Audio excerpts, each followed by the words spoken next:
Mic अभी अभी घर लौटा था कि एक डरावना नजारा देखकर उसके कदम वहीं रुक गए। घर के बाहर जमीन पर बहुत बड़े बड़े पैरों के निशान बने हुए थे। निशानों को देखकर साफ लग रहा था कि वे किसी लंबे चौड़े और ताकतवर आदमी के थे। चारों तरफ सिगरेट के कई टुकड़े पड़े थे। इसका मतलब था कि वह आदमी काफी देर से घर के बाहर इंतजार कर रहा था और उस पूरे समय माइक की पत्नी घर में अकेली थी। यह सोचकर माइक के दिल में अजीब सा डर बैठ गया। उसने तुरंत अपनी पिस्तौल निकाली और गेट लांघकर तेजी से घर की तरफ दौड़ पड़ा। पेड़ों के घने झुरमुट से गुजरते हुए वह घर के किनारे पहुंचा। घर के बगल वाले रास्ते पर भी ताजा पैरों के निशान दिखाई दे रहे थे। मतलब घुसपैठिया पहले ही घर के अंदर जा चुका था। माइक ने चुपचाप अपनी पिस्तौल तैयार की और धीरे से घर के अंदर दाखिल हो गया। घर में अब भी संगीत बज रहा था, लेकिन उसकी पत्नी कहीं दिखाई नहीं दे रही थी। माइक घबरा गया और पूरे घर में उसे ढूंढने लगा। आखिर वह बेडरूम तक पहुंच गया, लेकिन वहां का नजारा देखकर उसके होश उड़ गए। दीवारों पर खून के धब्बे लगे हुए थे। साफ दिख रहा था कि यहाँ बहुत भयानक संघर्ष हुआ था। माइक ने तुरंत अस्पताल फोन किया। उसे पता चला कि उसकी पत्नी गंभीर हालत में अस्पताल में भर्ती है और उसका इलाज चल रहा था। कमजोर आवाज में उसकी पत्नी ने बताया कि एक बहुत बड़ा आदमी जबरदस्ती घर में घुस आया था। वह बिना कुछ बोले पूरे घर में कुछ तलाश रहा था, जैसे वह किसी खास चीज को ढूंढ रहा हो। लेकिन जब उसे वह चीज नहीं मिली तो वह बेकाबू हो गया और उसने बेरहमी से उस पर हमला कर दिया। माइक के भाई ने भी यही बात बताई। हमलावर उसे खून से लथपथ हालत में छोड़कर भाग गया था और वह एक हरी टैक्सी में बैठकर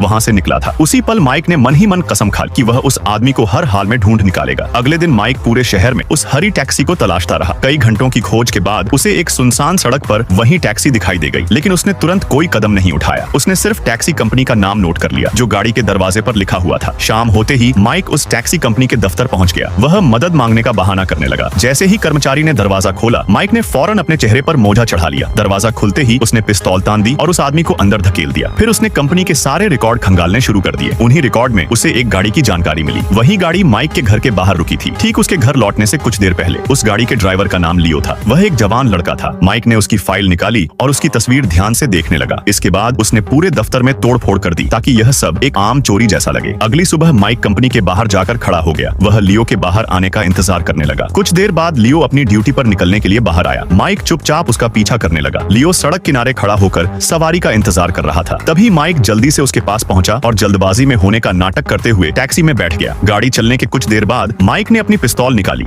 और हल्के से उसे खिड़की पर टकराया। जैसे ही लियो की नजर बंदूक पर पड़ी, उसका चेहरा डर से सफेद पड़ गया। माइक ने उसे 3 दिन पहले वाली पूरी सवारी के बारे में बताने को कहा। वह सफर काफी लंबा था, इसलिए लियो को सब कुछ अच्छी तरह याद था। उसने बताया कि यात्री एक लंबा चौड़ा और ताकतवर आदमी था जो सीधे एयरपोर्ट से उसकी टैक्सी में बैठा था। उस आदमी ने उसे एक कॉलोनी का पता दिया और वहां चलने को कहा। जब वे वहां पहुंचे तो उस आदमी ने लियो को गेट के बाहर इंतजार करने को कहा और खुद अकेला अंदर चला गया। करीब 1 घंटे बाद वह वापस लौटा। फिर उसने लियो को दोबारा एयरपोर्ट चलने को कहा। लियो ने जो कुछ भी जानता था सब माइक को बता दिया और फिर अपनी जान की भीख मांगने लगा।